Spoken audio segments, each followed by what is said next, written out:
I know I'm late. I didn't see last week's. Apologies. I'm usually here on a Saturday. It's for Memphis Wrestling. Got a new one coming tomorrow. This is rather good because you've got Timothy Thatcher versus Bosby for your main event. Timothy Thatcher, not Les Thatcher, as Dustin Starr calls him at one point. Fair enough. It's for a tryout for a WWE ID because he's player coach for WWE ID project is Timothy, not Les, Thatcher. And you've also got Carlito here, who spits apple in the face of Just In Case, who comes out to say, look, Adam Roberts is the real guy here. He's the real WWE guy. Didn't have to read on social media a post from Aaron Roberts that said he'd been canned by WWE. I said at the time I thought it was. I commented back and said, it's an angle, isn't it? Looks like it is because they're still talking about it here. I hate the way he blows the apple in people's faces. Never liked it. Think it's disgusting. And that's part of it, isn't it? I have to say that Just In Case sells that really well. And, you know, he gets a kind of muted reaction when he does all the, I heard that Memphis was great. Buff Bagwell told me it was great, so I came here. Muted reaction, really. Anyway, first match is CJ Money versus Colton Cage. Obviously for Colton Cage's is his Junior Heritage title. Brad's on Bradley, main event Bradley, Brad Skimmerhorn, as was. He's on commentary, because of course he's squiring Mama, isn't he? Who is at ringside.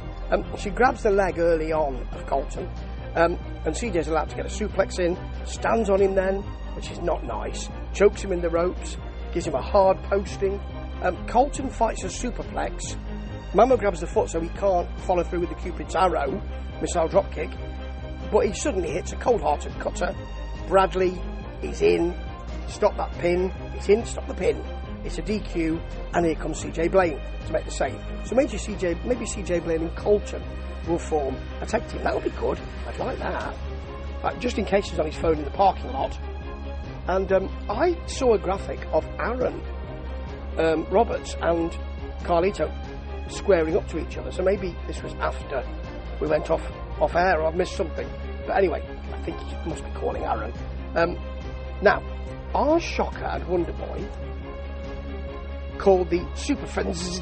Are they called the Super Friends? They're facing the Disorderlies, just so you can tell them apart. One's got dark blue scrubs and one's got the light blue scrubs. However, they don't tell us which is 1 and 2, so it doesn't really matter, does it? Wonder Boy throws both of them down, though. And then hits a double noggin knocker. Double noggin knocker! There's some shoulders, one of the Disorderlies, to Shocker's midsection. The other Disorderly is choking Wonder Boy in the corner, choking Shocker in the corner. And Dustin said, you're just choking with a stethoscope. And Maria, my lovely Maria, his lovely Maria, not mine, I know that, is saying, well, that's in the rules, isn't it? Or something of that nature. No, it's not. Dustin has to tell her.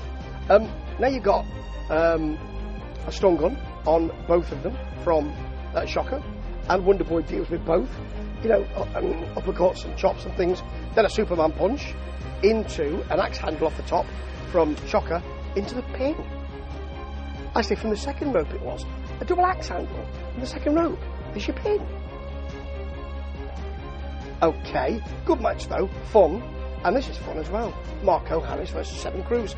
Really good to bring Marko on, who's been a main eventer at Memphis, to fight Sevyn Cruz, who you want to push. Really good.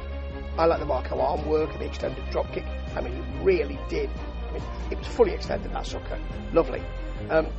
As Dustin says, he dropkicked his face right off.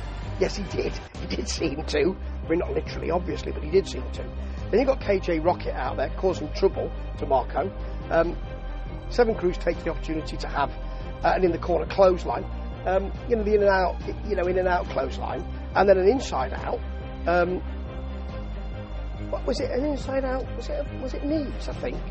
I did like a foot to the neck and a pull back on the arms from Sevyn Cruz. That was so disrespectful, really nasty. And then you get a Marko suplex. He gets the kip up. He's clearly hulking up here. trademark. And there's the second, not really trademark obviously, but there's a second rope cutter that he does for the pin, and it's a nice short match, really like that. And we're on to the main event.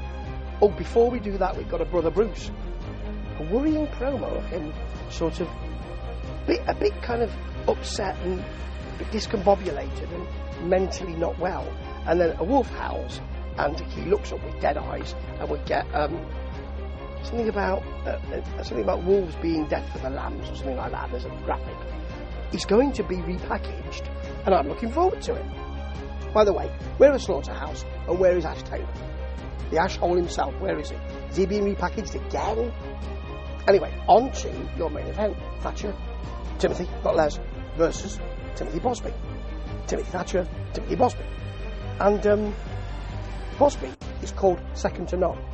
Well, if you were second to none, you'd be the champion, wouldn't you? And then you got the Cobra Cup.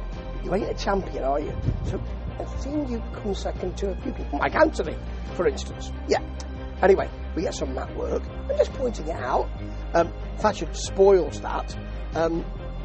Boz tries to get back control, or control of the back. Thatcher bails, and it's a little bit cheesed off, actually. Then Boz gets the ankle lock, and Thatcher scoots away. He's not happy.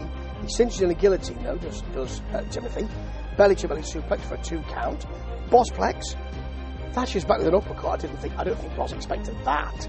And then a belly-to-belly, or belly-to-back, should I say, suplex onto and into it, a backbreaker. It's great, really good.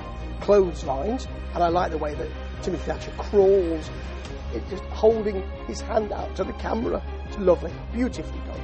Then there's a Bosplex, and obviously Thatcher's looked at this, scouted it, because he rolls through, gets on some kind of arm lock, which Bosby fights, hits a backslide for a long 2 count, and then he just picks him up and throws him across the ring, does Bosby. Hits the ankle lock, Timothy Thatcher gets to the ropes, and then there's a flying forearm from Bosby, a keep up, and that ripcord clothesline, which I really like, actually, for the pin, and that will probably stand him in good stead for WWE ID contract, which, as Dustin says, lots of us here thought that he should have had that already, and I agree. Good episode this week, well, last week, and looking forward to seeing the next one, probably next Saturday. Ta-ta.